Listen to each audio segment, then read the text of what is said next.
You can have a hit song, but if it's mixed poorly, it won't feel right. It won't feel good. It won't make you want to dance. That all comes in the mix.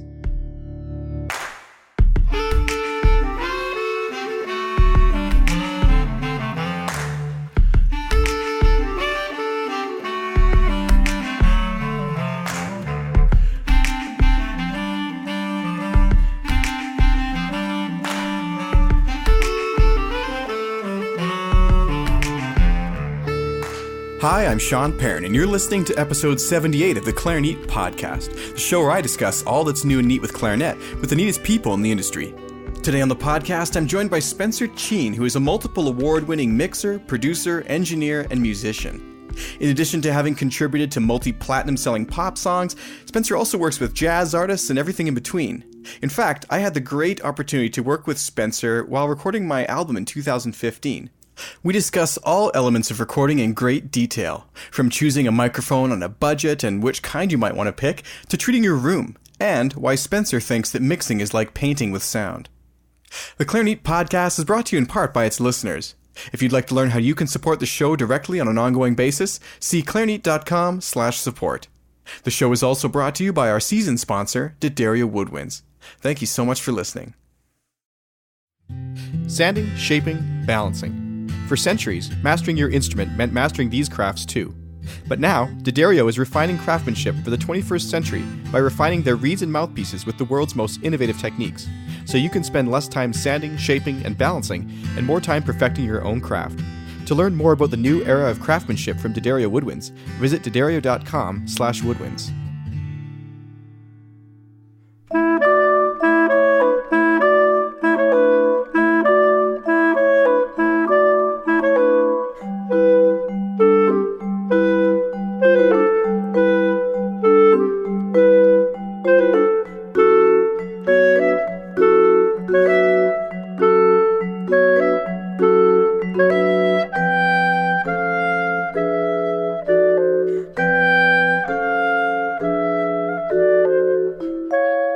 So I'm here today with Spencer Cheyne. Spencer, thanks for coming on the podcast. Thanks for having me, Sean. So you're one of the few but fortunate guests who are not actually clarinet players, but you're going to have your own feature episode on the show here. But you are a classically trained musician, and you've studied violin, I believe, right? Yes, I grew up playing classical violin. Absolutely. And you're also a drummer, mixer extraordinaire, amazing engineer. Why don't you just give the listeners a quick rundown of kind of what you currently do and some of your past achievements, and then we'll get right into the talk about recording. Sure. So I guess the quick lowdown is I started on classical violin when I was 4, and I played that until I was, kind of in my mid-teens. But when I was in my mid-teens, violin wasn't very cool, but drums were. I obviously wanted to attract girls, so I switched to drums, and was playing in rock bands, and I got into jazz music and was playing in the jazz band at school and everything, and just was obsessed with drumming. And one of my first drum teachers, he had a home studio. And so I also kind of, while I was taking drum lessons, also got into, recording. And with the way technology was going, home recording was actually becoming affordable and available to people. So I had a very tiny setup, and I would record my gigs, my friends' gigs and band practices or whatever. And my setup slowly grew, and then I would be doing demos for people for college applications and whatever. And it just kind of kept growing and evolving from there. And it eventually got to a point where, and I still play drums, but it kind of got to a point where I wanted to either get really serious about drums or really serious about recording.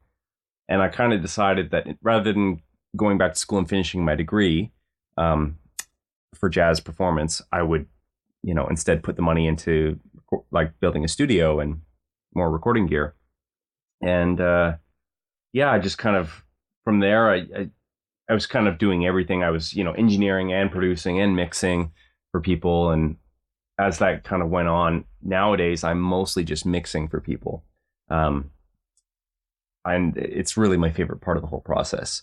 I am producing still a little bit for certain artists that I really enjoy, and, for certain styles of music that I really kind of, I guess, think I have a handle on.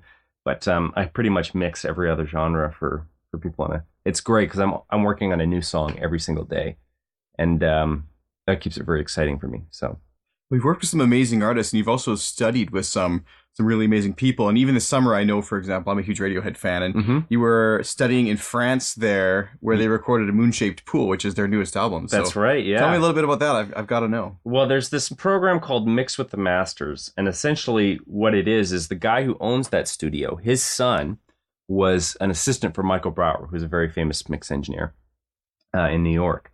And they kind of realized that nowadays, a lot of these people coming up, they don't have the opportunity to mentor underneath someone like they did back in the 70s, 60s, 70s, 80s, even 90s, because there was a lot of big studios back then.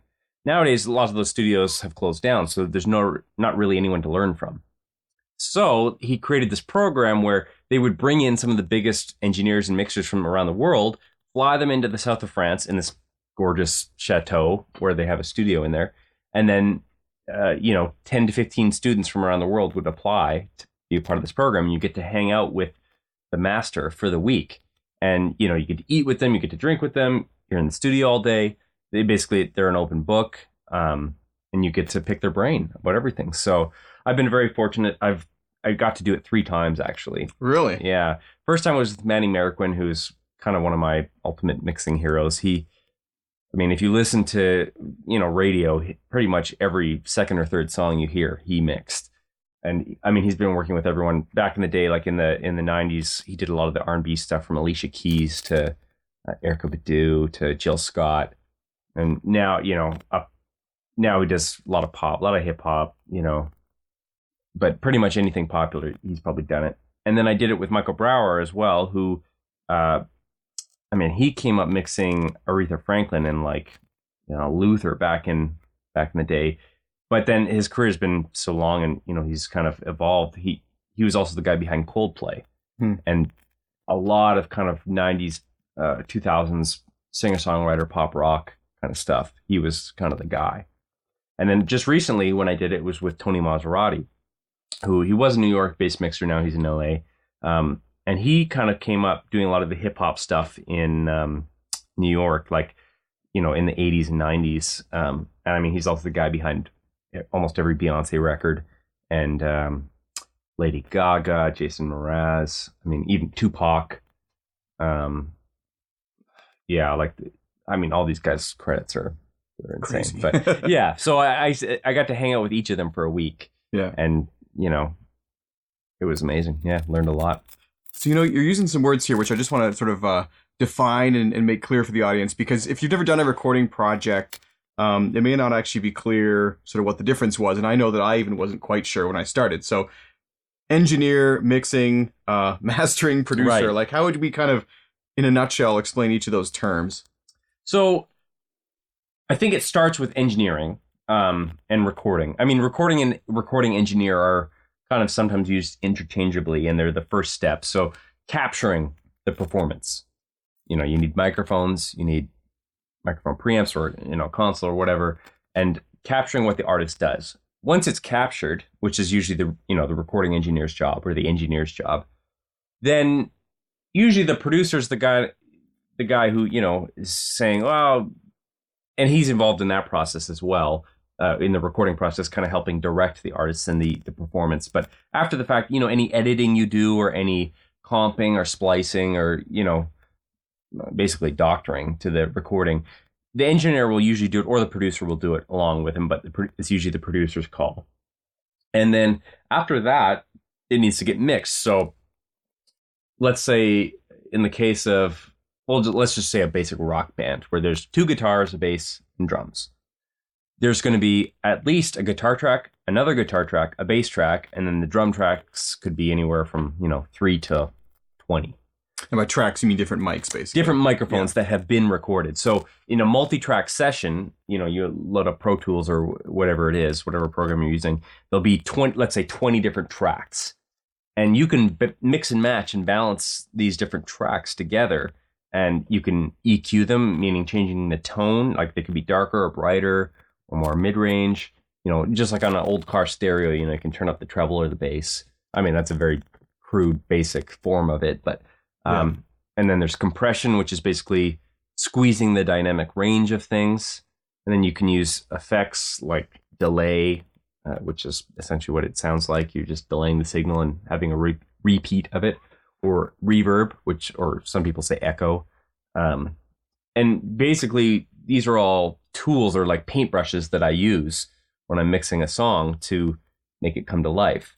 And again, these are like the most basic form of things, and just balancing the levels between things too. I mean, that's really the biggest thing. And keeping in mind that a song is a moving thing. It's not a static thing that never changes. So the levels can change as the song progresses. Like if anyone's played, Guitar Hero, the notes are constantly coming at you, second per second. And as a song develops, you may want, the volume of one thing louder at a certain section than another section. And so the mixer's job is to really figure out what levels everything needs to be at any given time, plus what tonality it has, if it's dark, bright,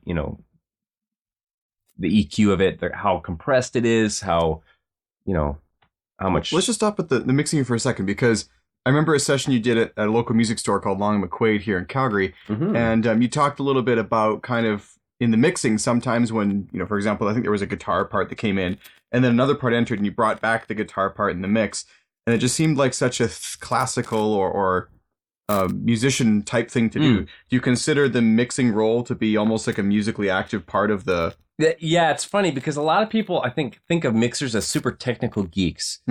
But for me, coming at it from being a musician first, classical violin and drums, it to me is actually the most creative process, as other than writing the song. Yeah, I think writing the song is a very, very creative process. I mean, performing is obviously creative too, but there's a lot of technical things you have to do. Mixing is the same thing. There's a lot of technical things you have to know, and you have to realize how to work them, like your instrument. But at the end of the day, it is a creative process, and you're really painting a picture. It's closer to painting than anything, actually. I think painting with sound. Yeah, you're painting with sound, and you're painting with. I mean, in classical music, yes, it's more about recreating a sonic space and making it this believable performance that engages the listener. Sometimes with pop music, it's actually more about creating an emotion or creating a feeling that someone, you don't know why that song is so catchy, you don't know why you want to keep listening to it. You may even hate that you want to keep listening to it, but you keep listening to it and you gotta hear it again. Yeah. And I mean, a lot of that comes in the writing of the thing, but the mixing process really is an extension of that, because it is telling the listener, hey, you need to listen to this at this given moment. Hey, you should listen to this at this given moment. Or, I mean, even just as far as the groove goes for the song, like whatever the overall groove and energy of the song is, that really comes down to the mix of it. You can have a hit song, but if it's mixed poorly, it won't feel right. It won't feel good. It won't make you want to dance. That all comes in the mix. So for me, I forget who I was talking to, but maybe I'm going to trademark this one day. But to me, mixing is like, it's like writing, but with emotions, textures, and soundscapes. And that's really what it comes down to. I'm painting this auditory image with, and it's constantly evolving. And I'm trying to evoke emotion in people as I'm doing it. So when you're listening to it, if it's a really sad song, if it sounds super punchy and bright and really big, it's probably not going to translate. You might want it to be dark and small and sad sounding. Whereas if it's a dance track, it's got to, be banging. Yeah. And if it's a classical or jazz track, you just really want to kind of hopefully give the listener what the artist was intending to play, and without altering it to the point where it's like, well, this sounds like it's been, doctored. Yeah. You want to try to give the truest representation of what they've done, but in the most beautiful form possible. And, some classical recordings, you listen to them and they sound really far away. And that's one way of doing it. Whenever I do classical or jazz records, I always want to feel like I'm on stage with the band. I'm on stage with the artist, like I'm right next to them. It's almost like if you imagine VR, you're like in this world where you put on the headphones or, your speakers and you're listening to this record. And it's like, holy crap, I'm on stage with these people. Yeah. And that's, there's a lot of tricks / tools you need to know how to use to be able to recreate that coming out of two speakers. Because if you think about any recording, you're trying to or replicate so many different frequencies and so many different instruments, you know, out of 2 speakers. Yeah. All the tracks have to be in the one. Yeah. Kind of sound. So there's a lot of like, you know-how to get there. But at the end of the day, that's kind of my mindset is I want to make it seem like I'm on stage for a classical or jazz record. I'm on stage with them and I'm experiencing what they're doing right beside them. Yeah, there's different philosophies about that. And I do want to get into that further. But before we do that, we talked about production, the producer's role, I guess, the engineer, mixing, and now the one that's most elusive, and I think the fewest people understand, is mastering. And that is the one. Here we're having a glass of wine. You can probably hear the wine pouring in the background here. This is one of the most relaxed interviews ever, I think. Well, we're usually not in the same room because I'm usually talking to someone who's across the world and and I'm just in my basement by myself. Right. So this is a lot more nice. fun. We get to be in person. Yeah, totally. Yeah. Okay. So mastering. So essentially, the easy way to look at it is if mixing is you're in the forest and you're dealing with all these different trees and you're trying to, you're dealing with this one tree that's, you got to trim it. And this other tree, you got to, maybe, I don't know. But mastering grow it. Yeah, you got to grow it, whatever. You got to chop this other tree down. Mastering is looking at the overall forest and making sure that it is together. So essentially mixing it, you have all these different tracks that you're trying to converge into basically a stereo track that plays out of 2 speakers, 2 headphones, whatever, left and right. And once all those tracks are mixed, mastering's job is to take all those tracks and make sure that when you play through them, that when you play one song to the next, you don't get a huge jump in volume, or one song sounds really dark compared to the next song. Oh, I see. Now, in classical and jazz, mastering is, it's not that it's not important, but it's a little bit more of a, usually, I don't want to say easier task, but it's a simpler, they do less, because usually jazz and classical recordings are recorded at the same time in the same building, with the same players, with the same microphones, all at once. So you would expect that even in the mix, as you do the mixes, they're pretty much going to sound uniform as far as overall tonality, the overall, level of things, and because it was all the same process, same room. Whereas sometimes with pop recordings or rock recordings, you might record one song and then record another song a year later with completely different microphones in a completely different room, even with different musicians, maybe. Yeah. And so when you mix the songs, they might be slightly different sounding from each other. It's not that one's right or wrong. It's just that they sound different. And so mastering's job is to make sure that all the songs that come together sound like a cohesive unit and they sound like they go together. So that's so interesting. That's such a great way of putting it. It's funny now to learn. And we were just discussing that, 2 years ago, we actually recorded I had a grant to record an album and I recorded it with you out at OCL Studios, which we'll talk about in a minute. But I remember all the different steps that I kind of learned about through that process, working with the producer and the engineering, which you're just a master at, just a complete whiz. Also a whiz at the mixing and stuff. I remember joking that he was a jack of all trades, master of all. Can I trade bite that? Yeah, exactly. But it was really amazing. It was actually like prodigious to watch you working and the way that you work with the computer, and super impressive. But I have to admit that when it came time to send you this tapes for mastering, after we'd done all the editing in this very room, actually, but after we did all that, I wasn't quite sure what was happening in that step. Right. So, and it was the only one I wasn't involved in. So it was kind of like, okay, here goes the recording. Let's see what it's like when it comes back, But I never really knew. So that's really, really interesting. Yeah. And I mean, like with a case like your record where it's classical jazz based, the mastering, you just don't want to hear what they do. The best master in the world is when you don't have to think about it. Or even really the best mix in the world is when you're not really listening to the mix. You're just listening to the music. Yeah. And it's like looking at a photograph versus experiencing something in real life. You can tell from a photograph, I would say like a rough mix is like looking at a photograph. It's like, oh yeah, I see what you're trying to do here, but or it's maybe it's very flat or it's very small or maybe the colors aren't quite right or whatever. And then a great mix is like experiencing in real life where everything is vivid and it's huge in 3D and you feel like you're part of it. Yeah. And I don't mean huge as in it doesn't have to necessarily be big sounding all the time, but it's real sounding, or it makes you feel whatever that artist was trying to convey. So in the case of classical and jazz, again, my viewpoint is I want to feel like I'm on stage with them and experiencing what they're performing. In a pop record, if the song is a happy song, when I want someone to listen to it, and even if they don't know what it's about, I want them to feel happy. If it's a sad song, I want them to feel depressed and sad.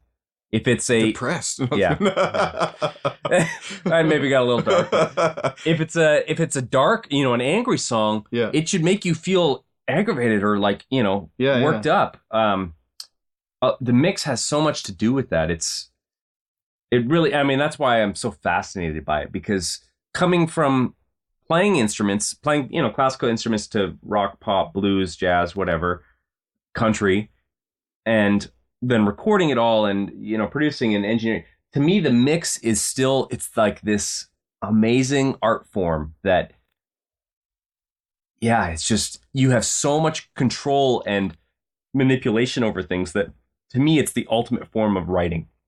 Writing music. And maybe it's partly because I was never very good at composing on the violin, or I can't play piano. I always wish I could, but I was jealous of piano players who can just bang out all these chords and it's like, oh, here's a song. And I could never do that. And to me, this is like my way of expression. It's like, well, I can't play the piano, but I have control over the piano player now. I'm pushing up and down a fader, or like I can play the drums, but you can really, drums are actually very interesting because you can totally change the groove of a song just based on how loud each of the instruments are within the drum kit. If the snare is way louder than the kick, it won't groove as hard as if they're maybe more in line or, balanced properly. Same thing with the hi-hat. If the hi-hat's way louder than everything else, the drummer may sound like he's wimpy or not hitting very hard. Whereas vice versa, if the drums are really loud and the cymbals are quite soft, he can sound like he's really aggressive and animalistic. So like the mixer really has control over everything. The whole feel of the song. Yeah. It's a lot of power, a lot of responsibility. Well, it's interesting because like I didn't mean to talk about my recording so much, but it's the direct experience I have working with you and your. It's a great recording. Thank you. I appreciate that. You should be talking about it. Well, I'm very proud of it. It's we just got a great review recently in the online Clarinet magazine at clarinet.org, which I was really thrilled about. And one of the things I actually complimented on, which I was glad of, was the production and engineering, which I, props to you, of course, for, capturing it all. But one of the best personal feedback I got was someone I didn't even know who lives in Australia or something. But when it first came out, he bought a copy on CD Baby. And I don't even know how he found it. But anyways, he emailed me and said that moments of it brought him to tears. Wow. And I was just so moved, and I was like, in a way, I'm so happy that, I was able to convey the emotions in these simple pieces like that. But really, a lot of the credit goes to you and the way that it was captured. So let's talk a bit about how one can, and I mean, I know you have quite a bit of experience and not everyone has, $25,000 worth of microphones in front of them, but how can one situate themselves with the computer and with the microphones and the way they're sitting and everything else in a studio to get the best recording? Right. Okay, well, I'll back up a little bit from where you said, because I think what people need to realize, the most important thing, 100%, is the performance. Yeah. The performance is king. All that other stuff, I mean, gear is great, but without the performance, you could have the best gear in the world, and with a crappy performance, it's still going to sound like crap. Yeah. So, number one, you have to have a good performer and a good, good musician, whatever, or a good singer. The performance has to be on point. And it also has to be an emotional performance. Just because you play it technically perfectly doesn't necessarily mean it will move someone. Sometimes almost perfect performance, but if it's done in the right way, actually will be better. Like if you listen to Adele sing, let's say, I mean, this is, kind of pop. Who hasn't heard of Adele? Yeah, that's fine. She's, sometimes she's flat, but it's such a great performance that it's engaging and people want to listen to it. It depends on I wonder if there's certain types of people who gravitate towards that kind of musicality, because same thing with Radiohead for me. I mean, some people are like, oh, he's just such an out of tune kind of awkward singer. And I'm like, that's what I love about it. Exactly. Yeah. It's just so real. Yeah. And it's so musical in a sense. So I think first realize that like, no matter how good the microphone or the gear you have, it's not going to make as much of a difference as if you're a good musician or a good performer and playing a good performance. So that's number one. Number two, microphones. I mean, there's a few different types. Condenser microphones, which are usually the big ones with the big grills on them. They're usually the most sensitive. They usually have the biggest frequency range. They pick up the most high end. And they need something called phantom power. What, in a nutshell, what is that? Essentially, they just need power to operate. Makes sense. The diaphragm is, it's an electrically charged diaphragm, and it needs power to, work. So basically, the console or your microphone preamp is just sending it some power so that it can function. Whereas a dynamic mic, they're usually less sensitive, meaning the frequency response, they usually don't pick up as much high end or as much low end. But they're usually way more rugged and durable. They can take higher SPL, like higher volume things. What's SPL? Sound pressure level? Sound pressure level. So drums are very loud. And if you're sticking a microphone right beside it, a drum, imagine sticking your ear right beside a snare drum. If a drummer is going to hit a backbeat, it would be deafeningly loud. So those microphones are very good for picking up that kind of stuff. They're a little slower in response because the diaphragm is a giant metal like a magnet moving between coils, and it's usually quite large and heavy, so it's a little slower to react, whereas a condenser microphone is a very thin usually a gold-plated, it can only be a few microns thick versus on a backplate. And essentially what happens is there's power in the diaphragm versus the backplate, which is negatively charged, and the diaphragm is positively charged, or vice versa. And I'm not super, I'm techie, I'm a geek, but I'm not that much of a geek. But essentially what happens is when the sound pressure hits the diaphragm, it's so thin that it vibrates, and the microphone picks up the difference between the backplate and the diaphragm because they're charged differently, and the distance between them, changes, and that produces a magnetic electronic signal. Then you also have a ribbon microphone, which is essentially a giant, usually they're quite large, very, very thin piece of metal, I guess, a ribbon, and that's placed between two very powerful magnets, and it moving between the magnets produces an electrical signal, which is then your sound. And ribbon microphones are usually the darkest of all the microphone types. They're also the most natural sounding, or the smoothest. They don't have as much detail, but they're very smooth, very warm, very dark. They're kind of part of it. They're slow. I think they react more like our human ear than a condenser microphone is so sensitive and so hyper. It's like looking through a microscope. Active, almost, yeah. Yeah. It picks up things that we normally wouldn't hear, and it's so fast. Whereas a ribbon microphone hears more like our ears, not necessarily in frequency response, but I think in speed. And maybe this is a strange thing to talk about, but sound, it's different sound pressure levels, and there's different speeds to different, frequencies, and microphones will pick that up differently. So meaning if I clap my hands, a condenser is going to get the exact transient of where that sound pressure level happened, whereas a ribbon mic might have a tiny bit of not a delayed response, but just a slower, more natural. Almost like a fade in. Almost like a fade in, and that's kind of more how our ears hear things. Yeah, I think, and that's why ribbon mics usually sound great to people. The only downside to them, which it's not necessarily a downside, but they're dark. Usually, they don't pick up the high frequencies as well. So if you did everything with ribbon mics, your recording is going to probably turn out quite dark. You can boost it up with EQ, and usually ribbon mics take EQ very well because they don't have any resonances compared to a condenser. Like if you think about condenser microphones have a circular diaphragm, and a circle, just like a drum, will resonate at a certain frequency. You tune drums to different pitches depending on how big they are. It'll ring at a certain pitch. A condenser microphone with a circular diaphragm will also ring at a certain pitch. It's just a lot higher. But what can happen is with certain vocals, when they're singing, there may be upper, mid-range, or high-end frequencies that really resonate on the mic, and they really poke out and ring, kind of. And they can be quite harsh or, pokey or whatever. So there's ups and downsides to all of them. Is that why condenser microphones sometimes have like a self noise? Some of them do like a very low hum or something like that, I've noticed. Sometimes that's just due to the nature of the electronics in the microphone, because they are so sensitive that they do have some self noise. So they pick up themselves almost. Yeah, they pick up themselves operating, essentially, because they're so sensitive. Usually the very expensive versions, and we're talking, like several thousands to $20,000 microphones, they'll have lower self noise than if you just buy a USB microphone. Yeah. But some of the old ones that are tube based, they might actually have more noise than, a $500 condenser mic that you can get nowadays. It all just depends. Sometimes that noise is good too. It kind of like helps smooth, mask things or smooth things out. So Yeah.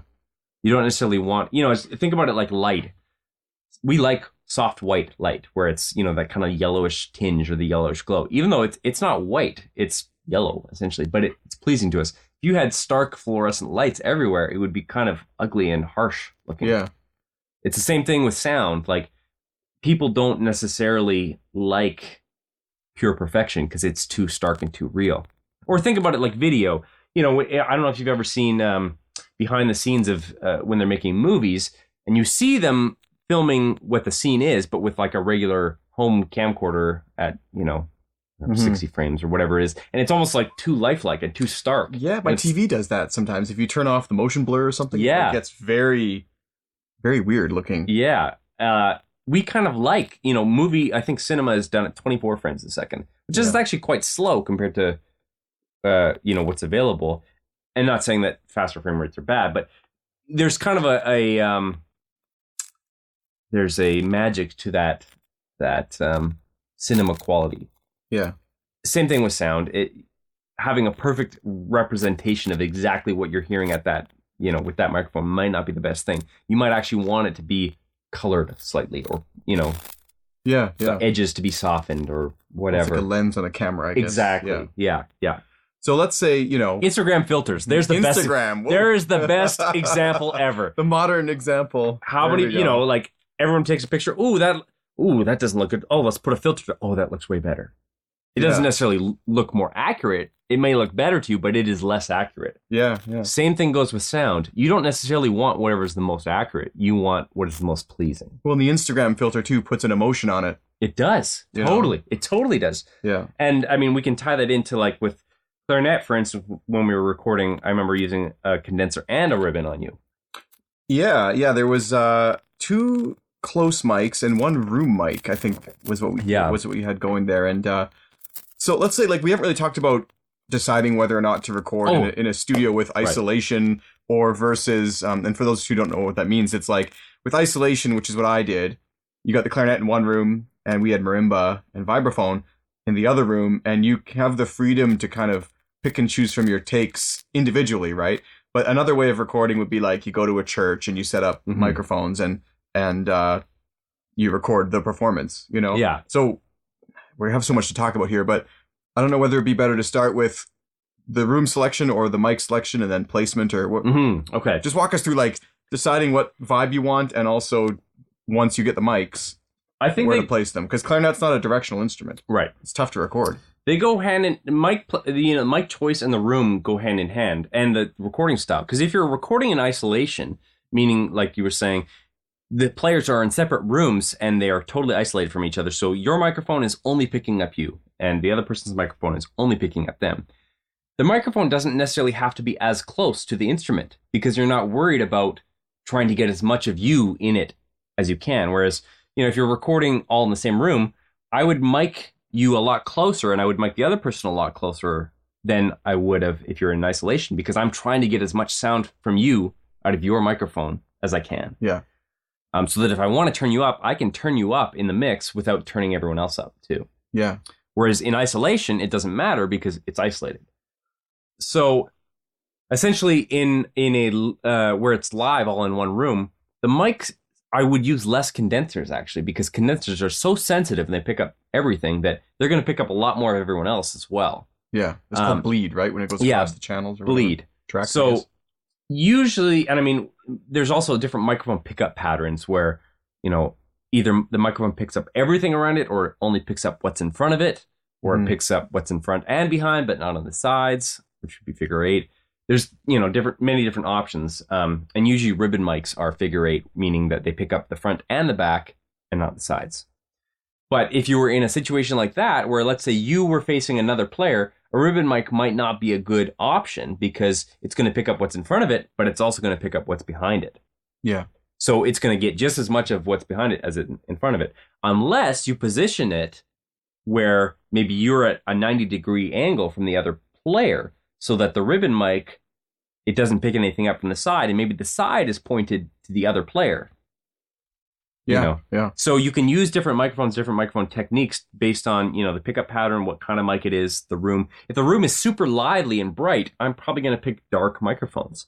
If the room is super dark and dead, I'm probably going to use bright microphones, or, microphones that pick up a lot of high end to kind of counteract what's happening in the room.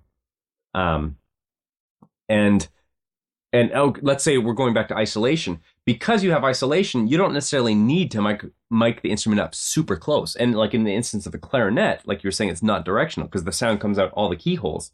If I was just to put the mic right on the bell at the bottom or right by one keyhole, well, whenever you play that note, whatever note pops out of that keyhole, it's going to be way louder than the rest of it. And you're going to get this lumpy sound that will have certain notes that resonate louder than others. Yeah. Whereas if you back the mic off 6 inches to 2 feet, let's say, you're going to get a more overall representation of the whole sound. Mm-hmm. And then the reason why I use a room mic, and usually with classical and jazz stuff, I always put up room mics because when we're used to hearing those instruments, we're used to hearing them in a room. We're not here, no one sticks their ear right up to a saxophone and just listens to the saxophone from the bell. Please don't torture yourself like that. Yeah, exactly. Especially with saxophone. Yeah. Or even trumpet. Like, no one puts their ear right up to a trumpet bell and listens to the trumpet. They listen to the trumpet from 5 to 10, 15, 20 feet away. Yeah. So you're actually hearing the trumpet in the room. And, I mean, there's a good example of a drummer, actually. He takes a kick drum and a snare drum. I think it was in New York. And he basically goes to all these different places. And he plays the same kick drum, same snare drum. Just plays the same beat in all these different settings. Yeah, the rooms, basically. Different rooms, like a parkade, and then a church, and then a small room, and then a park.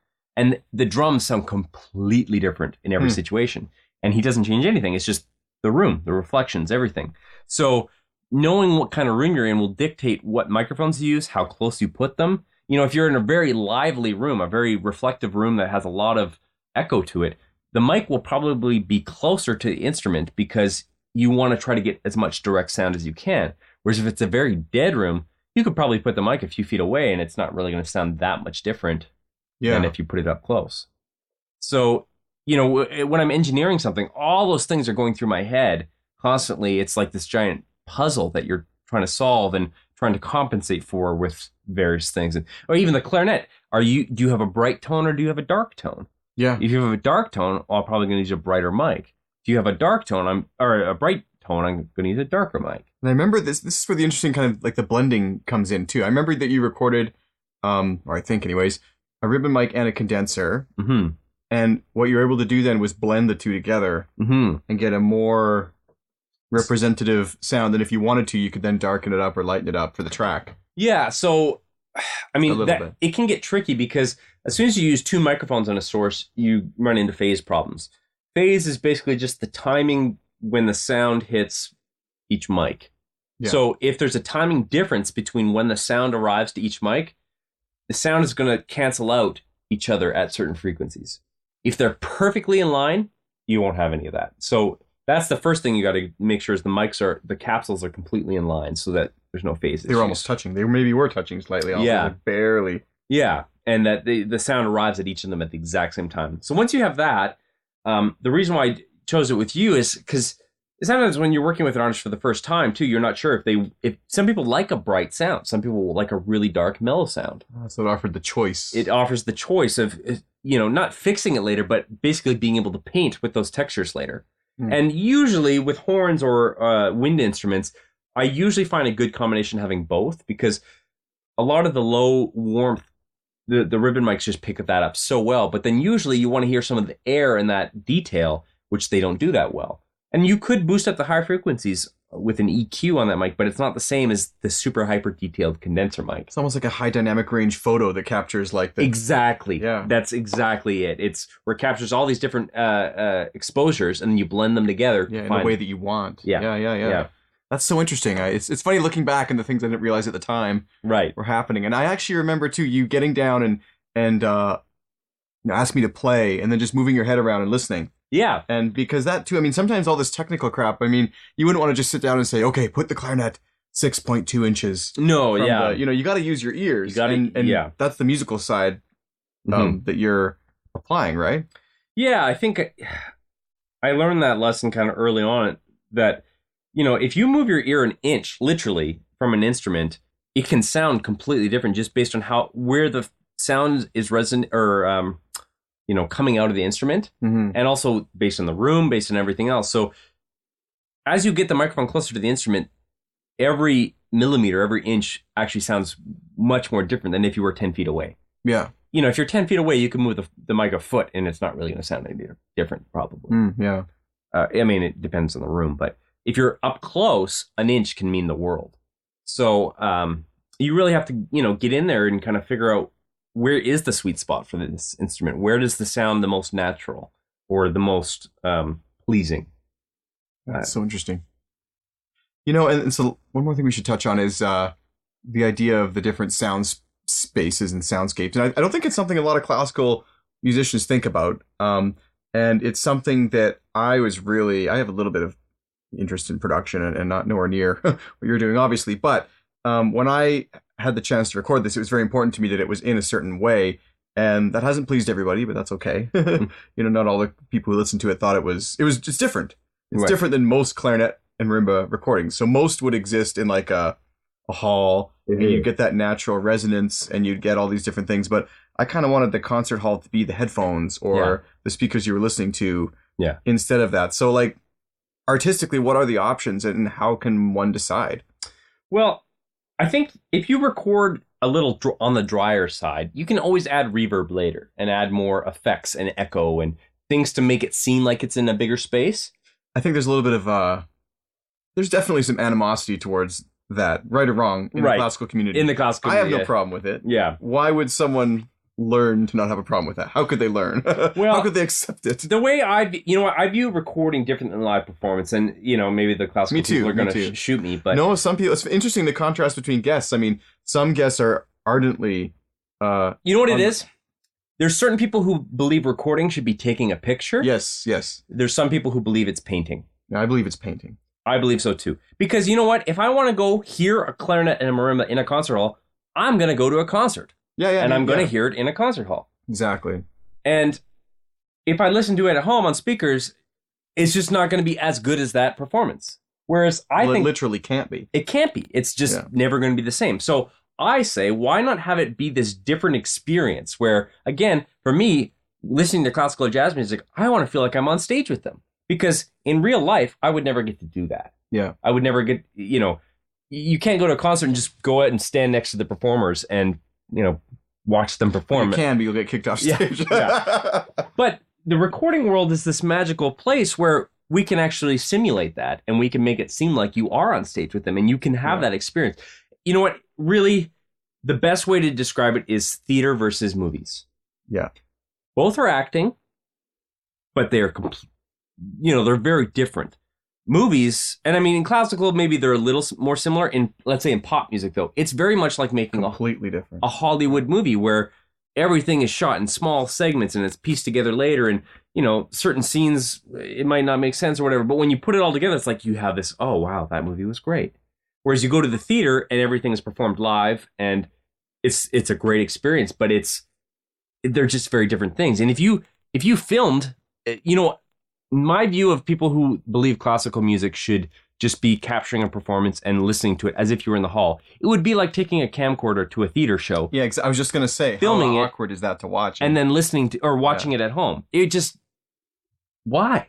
Why not just go to the theater? Yeah. So I think I'm maybe very opinionated on this, but I think keep them separate. Keep recording as this amazing thing that you can, sure you can. It's not reality, but why does it have to be? Let's experience something fun, and it lets the performance stay amazing too. Yeah. Instead of deadening it, I think that's a reason that a lot of people go to live shows and they're almost disappointed these days, is because it's so different than what they expect. Yeah. Like I don't know. It's. Anyways, we're kind of treading into some weird territory here. Yeah.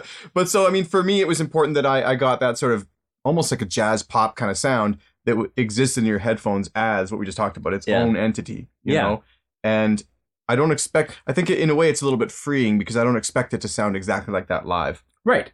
And you know what, the thing is, it never will, because every venue you perform at, it's going to sound different. It gets to be its own thing though, which is so interesting and it's like exciting. it's this different experience that you and your fans get to do together. And I think what it does too is it helps bring your fans closer to you. And if you're an artist or, performing, by giving them that intimate experience, they can actually feel more connected to you rather than always being 20 feet away at a concert hall. Well, and the compression is another thing that has a bad sort of reputation, it seems. But it can be very important. Like, for example, you don't have the ability to experience the same dynamics at home in your headphones while you're on the bus or whatever as you do in a concert hall. Yeah. So it's unreasonable to expect the same level of range in a recording, in my opinion. Yeah. No, that's completely true. And I think another big part of that, when people get all huffy puffy about compression, they don't realize that, when you place a microphone very close to an instrument, the dynamic range is exaggerated. Yeah. If you're 10 feet away, 20 feet away in a concert hall, by the time the sound hits their ears, it's already echoed around and it's kind of diffused itself, and the dynamics have leveled out by the time it hits them. Whereas if the microphone is an inch away from whatever instrument it is, if you blow or, if you play little hard compared to really hard, you're really going to tell. So in recording, you do need some compression to smooth it out. Now, compression is one of those things that it can be used very poorly. And when it is used poorly, it's awful.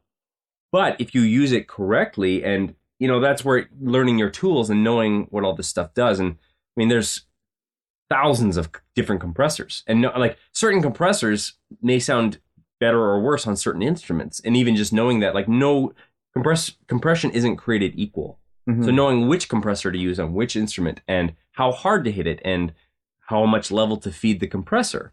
And how, or even if you chain different, rather than having, one compressor do 4 decibels of reduction, maybe having 4 compressors do 1 decibel each of reduction might be way better.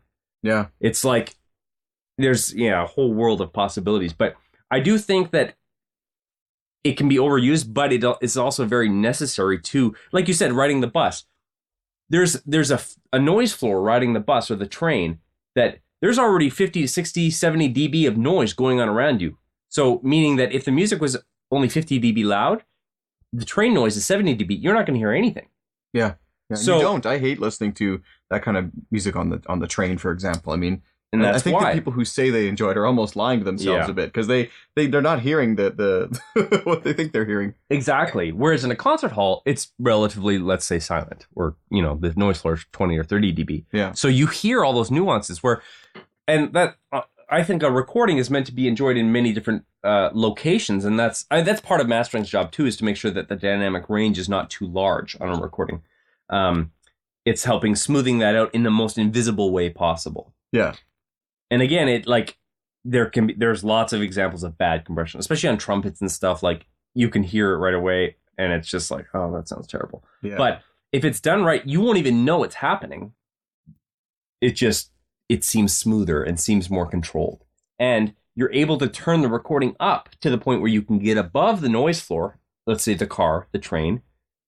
You can have the whole recording sit above that noise floor and hear the whole recording and not lose any notes. Yeah. But also not have it tear your head off when a certain, intense section comes. Yeah, and it helps kind of better convey the emotion that you were intending. It's not it's not doctoring it in some way. I think that's kind of a myth surrounding it. So yeah. Well, yeah, it's so interesting how all these things affect the performance, and it's all in an augmentation way. It's nothing's really detracting from. And it's funny because I listened to various albums that I listened to. One time I noticed that, there's, of course I like Radiohead, I've talked about that a lot, but then I listened to some band, Warpaint, and this other one, Air, I think it was called, and I was like, why do these 3 albums all stand out to me? What is it about them that I really like? And I realized it's the same producer. And yeah, and I was like, so maybe I actually like this producer more than I like this band, and what's so funny you say that, because now there's this thing going on in at least the pop world where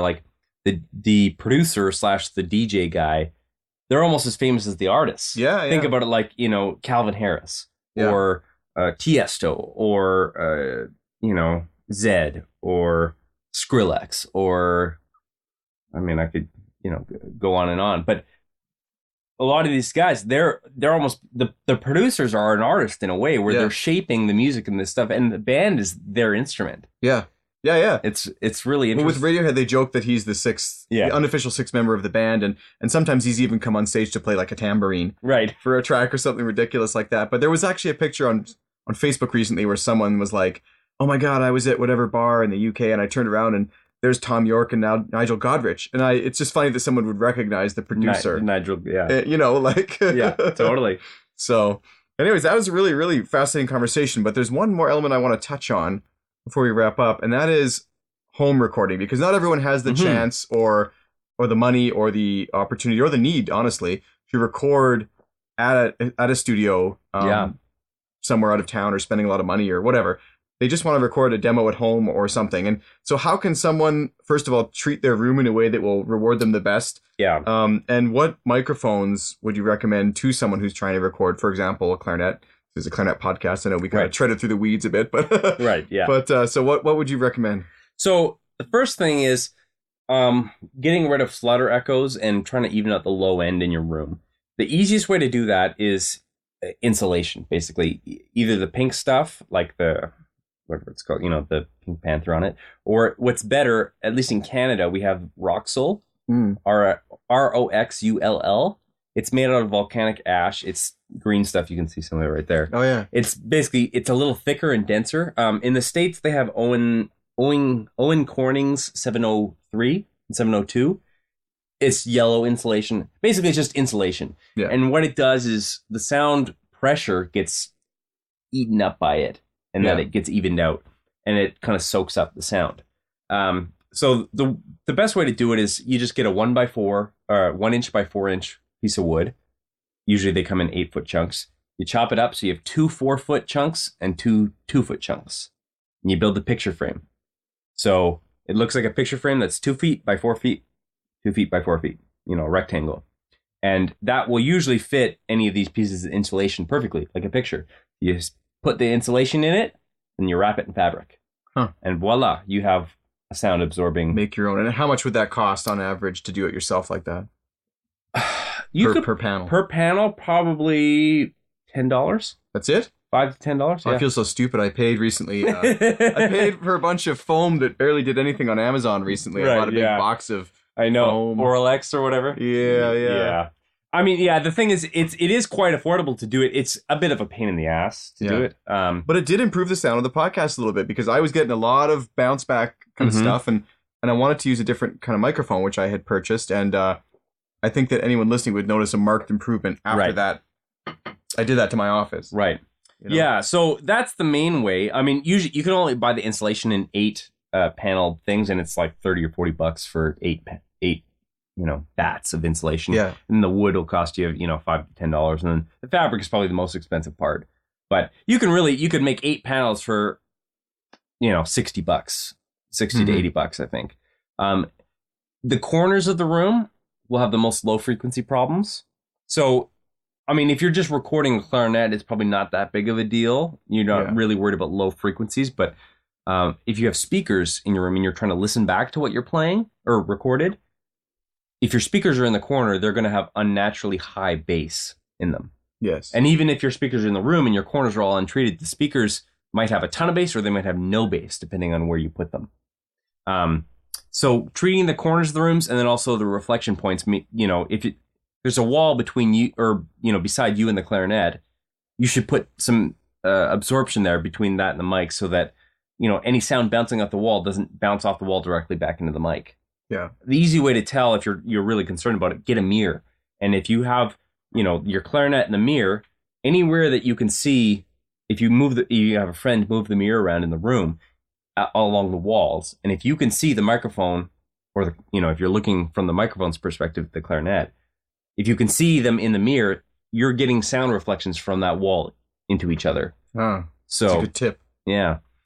Another thing, which I'll you can maybe put a link on it. You can see it in there. It's called a Halo, I think. Yeah. Made by Aston. Oh, the little soundbox things. Yeah, you can put those around the microphones. They do help. I mean, it's not as good as having a treated room, but they do help a bit. And they're relatively affordable. I mean, they're really, for what they are, they're freaking expensive. But yeah. For someone who, if you're if you're wanting to improve your sound quality and you can't put any room treatment in your apartment, let's say, spend a couple $100 on one of these things and it will make a difference. It will. And then as far as microphones go, I mean, we're really living in a golden age. The technology available to us is so great compared to what it used to be. I mean, even the mic we're recording through right now, I was telling you earlier, the Slate Digital DMS microphone, it models other microphones and it's incredible. Like, it really does work. And you're saying this is a $1,000 microphone, and that sounds like a lot until you realize that you said earlier it has more than $60,000 worth of mics in it or something. Yeah, like technically the mic that, like, the one I use a lot that we're modeling is the C12, which, like, vintage C12s, you know, they go on eBay for like anywhere from $12,000 to $20,000 US. Wow. And, you know, for $1,000, I get to model it. And sure, it's probably only 95% as good, but like when you do the math. Well, 95% of the circumstances is probably enough. Yeah. And at the end of the day, again, it comes back to the performance. So, and the fact that you have different options. Like, you have all these different mic selections. So I would highly recommend it. I use it all the time on different vocalists and instruments. It's amazing. I mean, if you're really wanting to spend some coin, any vintage Neumann mic you can find that's in good working condition usually will be great for, you know, clarinets. Yeah. And those are condensers? Yeah, condensers. Yeah. I mean, you're gonna pay several thousand though. Yeah. If you're cheaper on the side but you want a darker tone, ribbon mics are fantastic. I love the Coles 4038. It's, you know, I think new around $1,300. It used to be. It might be more now, but you can usually find it used for, you know, around, I think, maybe it's new. It's like $1,600. But I think you can find them for $1,100 or $1,200, and they sound fantastic. But I mean, even some of the cheaper stuff, like I remember the Shure KSM 44. I had one of those for a while. It was really good. I got it for like $400. Yeah. The Audio Technica 4040s or 4050s, I think they sound pretty good, and they're quite affordable compared to, you know, some of the other stuff. But the Slate microphone for $1,000, it can't be beat. Yeah, it's incredible. Well, I know these prices seem kind of high compared to, you know, people go to the store and they expect to pay $80 or $100 for the microphone, but you kind of get what you pay for. And and the thing too is that we're kind of talking about trying to produce a quality recording at home. But if someone is just trying to capture, what's the least they should really spend before they just consider it almost like a not a toy, point of diminishing returns? Yeah, where's the point where it's like, oh, $200 is not well spent, but $400 is fantastic? Right. I think there's a good point to make. The price doesn't necessarily dictate quality.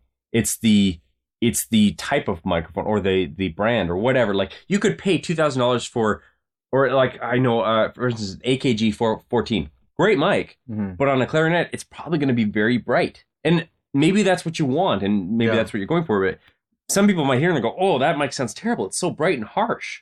Well, no, it's just not meant for your application. Yeah. Whereas the Coles 4038, about the same price, people might hear and go, oh, wow, that's so warm and rich.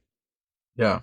So price doesn't necessarily dictate. So, I mean, if money is no object, I would use I think we use a Bach 507, which is like a $10,000 or $12,000 mic. But yeah, I think you told me, you're like, just so you know, no pressure, but there's like $30,000 worth of mics in front of you right now, and I was like, oh, okay, I'll try not to trip over that. Yeah, trip over that stand then. But so, for instance, that mic is like 12 grand Canadian at least, and the Coles 4038 is only whatever $1,200 to $1,600.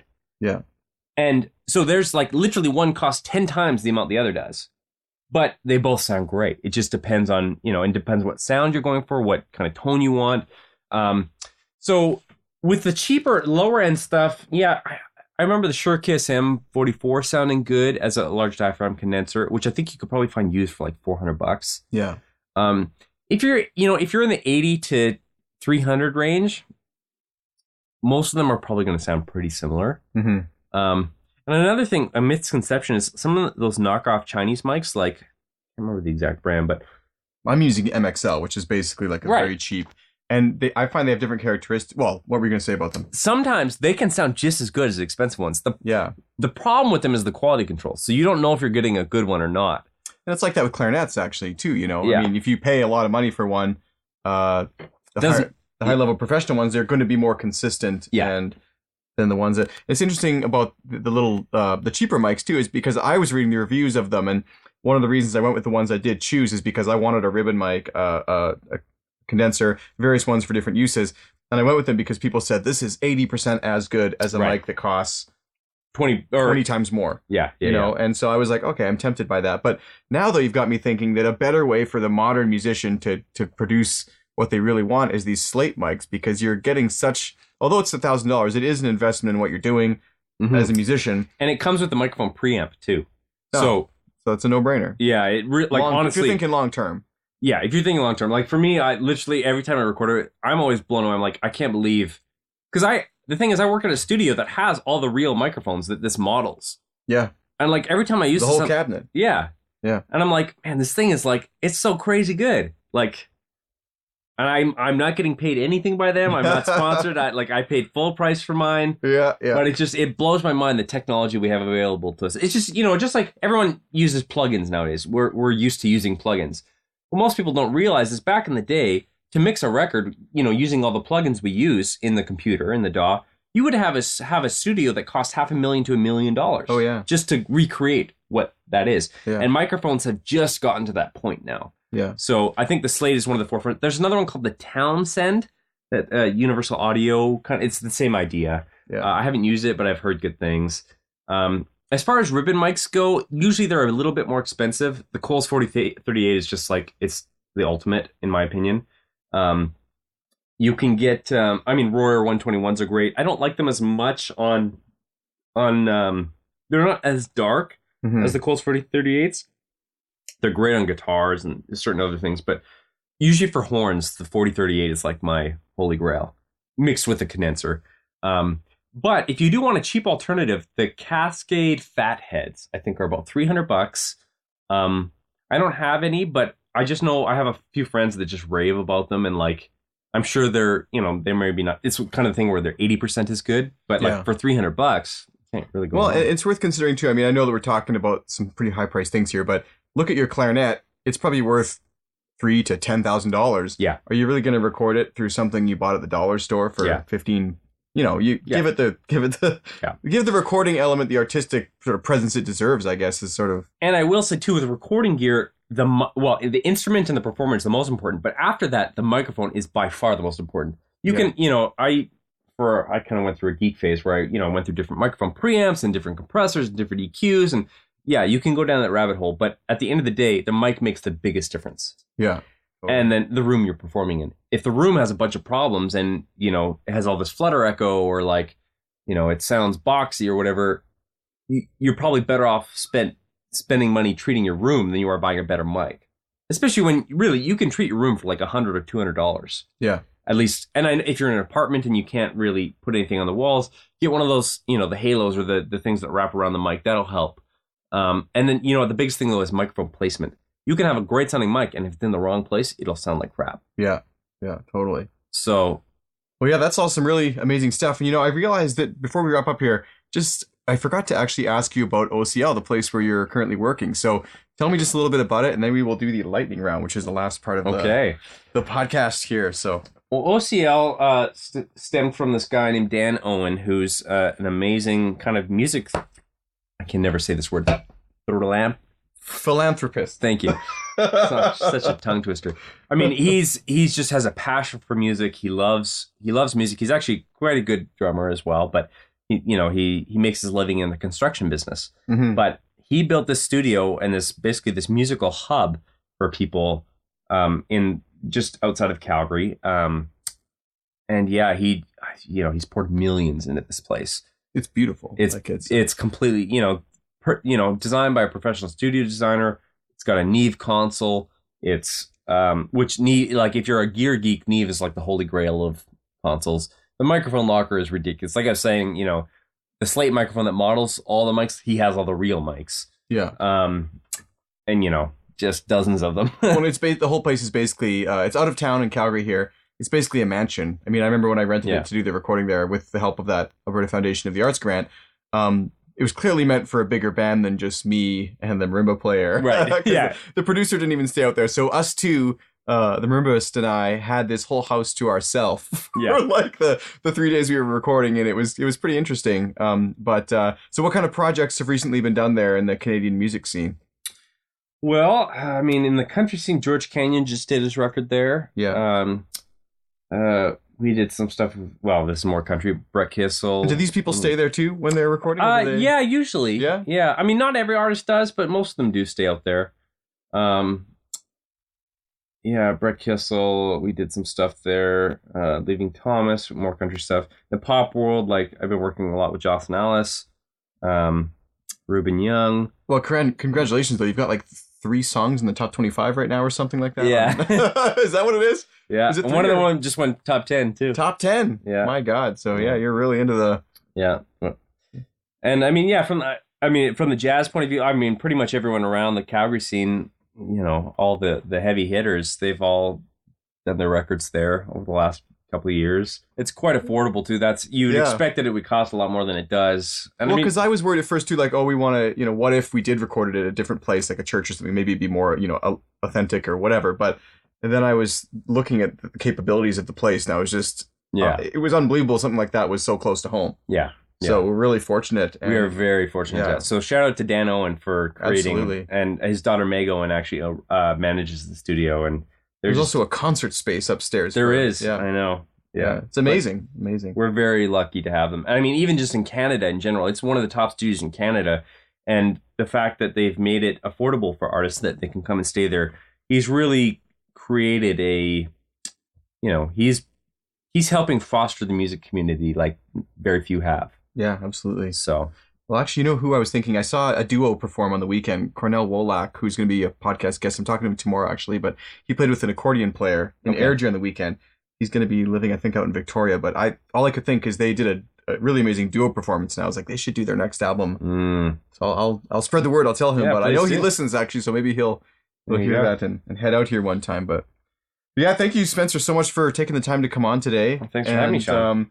Before we wrap up, though, I have these lightning round questions, which ask every guest, and they're all meant to be answered in under a minute, but they're kind of clarinet based, so I'm going to try and adapt them as I go here. Before we do that, though, is there anything else you wanted to add? I don't know. I think the main thing with recording is it's very easy to get caught up in the gear. Yeah. But it's just like playing an instrument. It doesn't matter how good the instrument is. It's all comes down to the person using it. Yeah. You could have the best clarinet player in the world playing a student model clarinet, and it's still going to sound great. Yeah. Same thing with recording. You could have the worst mics in the world, but if the guy knows how to use them and he knows how to position them properly and, get the artist in the right headspace, you can get a much better recording. So I think don't get too worried about the gear. It's more about getting your skills up as a player and your engineering skills, knowing where to place the mic and, how to treat your room and how to properly capture everything. Well, as someone who's worked with someone like Spencer, or literally with Spencer, I would say to people listening to let the professionals do their job. Like if you've hired a producer or an engineer or whatever, you have to trust them to do what they do because like I said, watching you work, like you're the Martin Frost, who's a famous clarinet player, of the mixing console. Like it was really incredible. And you got to just let people do what they do. And even today, this conversation, I know that for anyone listening who's mostly done their studying of clarinet or something, we did go through a lot of jargon and things. You might want to listen to this episode twice to kind of get it all, but that's because this is what you do. There's no reason for you as a clarinetist to dive this deep into the gear. Like in some instances, you got to just let someone, that's what you're paying for. Let them do the job and make the painting with your music, I guess. Totally. Yeah. And I mean, it can be a very collaborative thing, but of course. I mean, I don't want to ever compare myself to a lawyer, but heaven forbid. But, we don't necessarily understand the law like they understand, and you go to get advice, and you trust them, and you work with them, and or you go to your doctor and you say, "Doctor, like, what do I got to, Yeah. It's a professional. You're hiring a professional service to help you along with something, and you don't necessarily need to know everything they know. You just need to know this is what I want. How do I get it? And if they're really good at their job, the engineer producer will help you get there. Yeah, find your goal. So yeah. No, I think it's an amazing field that you do, and I find it super interesting, and I think that this information you shared today will really help shed light on it for so many clarinetists all around the world. And I have a feeling this will be an episode that hopefully branches out of the clarinet community because there's so much value in here, and try and share it far and wide. So cool. Anyways, here's the lightning round finally. If I were to walk over to your, I usually say music stand, but your mixing console or editing booth here, right now, what would I find on it? What are you working on? Oh, well, Besides the bottle of wine. Right, yeah, besides the wine. I'm working on, there's a band called Walk Off the Earth. Okay. They're pretty big in Canada. Yeah. I'm working on the lead singer's solo record. Yeah. I'm also working on, I just finished Sheldon Zambour's piano player jazz record. He's doing a solo album too? Yeah. Oh, cool. I finishing up a couple singles for Leaving Thomas, who's like a pop country duo. I did a hip hop track today for, I actually don't even know the guy's name.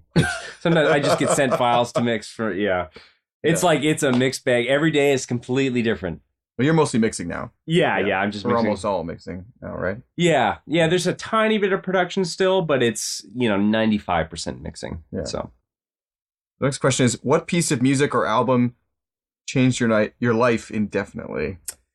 Definitely Continuum by John Mayer. Or Try, the live trio version. But I remember being 18. I was kind of a weird kid, and when I was in high school, I only listened to jazz music and big band. And when I was 18, I remember my friend took me out for lunch, and we, only a few kids at that time had a car, and he had a car. We went to get pizza or McDonald's, who knows, whatever, for lunch. And he had the CD on the car, and it was John Mayer, and Steve Jordan was playing drums.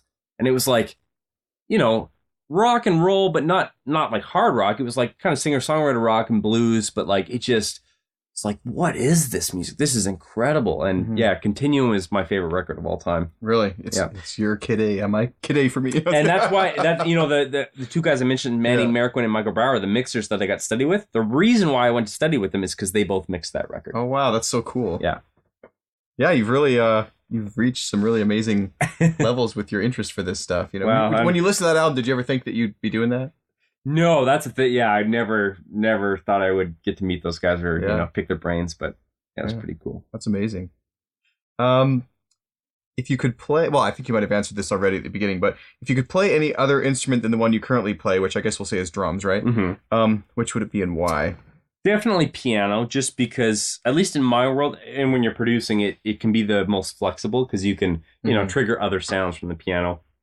I also feel like just being able to play a more chordal-based instrument would be good because growing up playing classical violin, it was mostly, single notes, and I'm playing the melodies and not necessarily playing chords. So I think it would be nice to be able to play a chordal instrument. So either that or guitar, but probably the piano. Is a Clarinet podcast? Is that your final answer? Yeah. I mean, Clarinet is so great. It's got to be Clarinet or I don't air the interview. Yeah, that's right.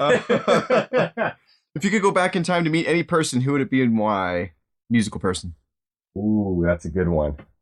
That's a real good one. Could be a recent modern person, I guess, but usually that person is in the past who you couldn't meet. Right, who you couldn't meet. I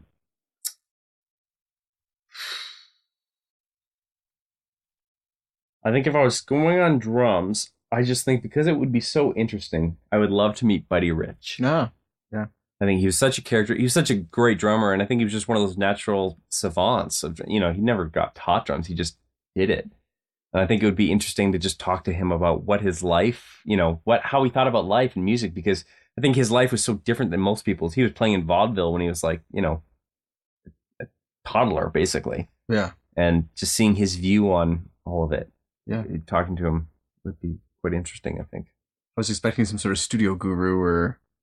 I think the thing is, most of the studio gurus are all alive. Recent, recording is a pretty recent thing. Like, I mean, they were recording in the 20s, 30s, 40s, 50s, 60s, but recording was so basically, it was basic back then. There was not much you could do. There wasn't, the tools just weren't available compared to now. And I mean, I guess part of it is because I did get to go study with my heroes already. I did get to ask them and. Lucky in that way. Yeah. It's, lucky. It's crazy considering how they changed the world through music.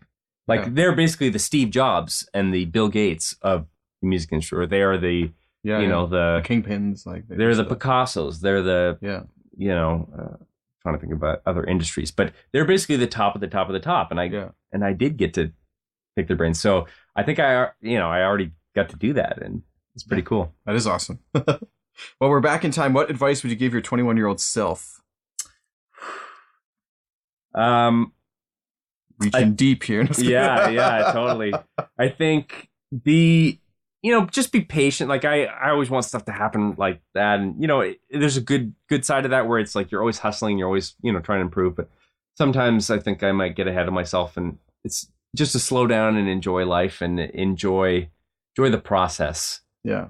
And wise advice. Sometimes enjoy the simple things too in life. Like, sometimes the best things in life is just having dinner with your parents, or like having dinner with your family and just hanging. Yeah. Having a meal. Not everything needs to be extravagant. And like, I've got to do some pretty amazing extravagant things, and it's great. There's nothing wrong with it. But sometimes the purest joys in life are just spending time with the ones you love. I love that. Yeah. Wish we could end there because it was a great ending. But I got one more question. And I'm going to ask it straight as it is, just because I'm interested. How many clarinets do you own? Well, is it zero? It is zero. Okay, let's change. Although, you know what? I have a lot of clarinet samples. So. Oh, yeah. In a way, you kind of own a lot of clarinetists. No? Yeah, but they're not as good as the real thing. So let's change it then. How many mics do you think you might own? Well, right now, I actually only own one microphone because the Slate here. Because it's so versatile, and because I'm mostly just mixing now. I really only use it for doing vocal overdubs or the odd overdub essentially. Well, working at OCL, you have access to the I have cabinet, a huge mic locker. I mean, I sold them most of my mics, so I can say I own more mics than you. Then there you go. That's pretty cool. I have a lot of speakers, though. Yeah, you have a bit of a speaker. I see some new speakers from last time I was here. I know. I'm going through a bit of a speaker collection. Yeah. I have a lot of plugins too. Yeah, digital stuff. Yeah, I guess that's a thing now. So and a lot of wine. Yeah, not anymore. We're running out. We're running out. So yeah, thanks, Spencer, so much for this conversation. I really hope people get value from it. And do check out OCL Studios and some of the great records that Spencer's been working on throughout the years. And even the one I had the chance to record with him, I hope you have the chance to listen to at some point. Maybe what I'll do, too, is get you to send some samples along, if that would be okay, of some different sounds we could include throughout this. Of course. This episode. Definitely. And, but yeah, thanks so much. This has been a great conversation. Thanks for having me, Sean.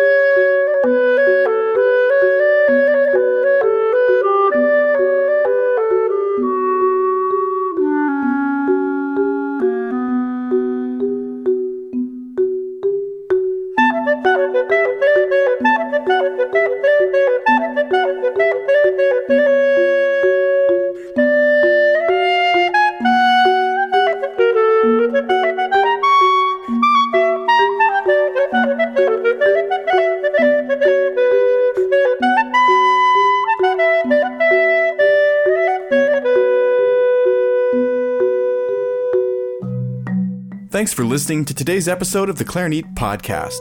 If you're interested in learning more about what we discussed on today's show, please head to www.clarinet.com for detailed show notes.